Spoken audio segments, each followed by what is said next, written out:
v čom je pre mňa TEDx fascinujúca myšlienka je, že na malom priestore jedného dňa dostanete príležitosť si vypočuť strašne široké spektrum speakerov, ktorí vám prinášajú myšlienky, o ktoré sa človek prirodzene nezaujíma. Že ja by som si nevyhľadávala tematiku nejakú zdravotnú alebo IT, ale nebodaj astronomickú a jednoducho v tom priestore prídu speakery, ktorí vám dajú to najlepšie zo seba za 15 minút a odprezentujú vám myšlienky a zrazu vy zistíte, že sú vo svete témy, s ktorými sa, alebo sú ľudia, ktorí sa zaoberajú s témami, ktoré sa vás ako primárne nedotýkajú, ale na tom TEDxe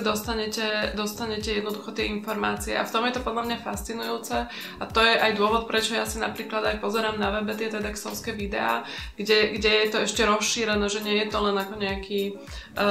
event v Bratislave, ale že je to proste z celého sveta. A je to proste koncept, ktorý rozširuje obzory a prináša nové témy do života, tak ako mne priniesli niektoré nové témy do života. Pre mňa osobne bola fascinujúca skúsenosť byť minulý rok medzi tými speakerami. Bola som najnervóznejšia v živote, nikdy podľa mňa som predtým taká nervózna nebola a cítila som sa hrozne poctená, že teda tá téma, ktorou sa zaoberám ja, ktorá nie je až tak životne dôležitá,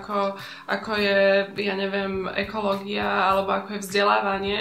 tak môže niekoho zaujímať alebo že môže byť pre niekoho prínosná. Takže ja som bola veľmi vďačná za tú skúsenosť a naozaj odporúčam tento zážitok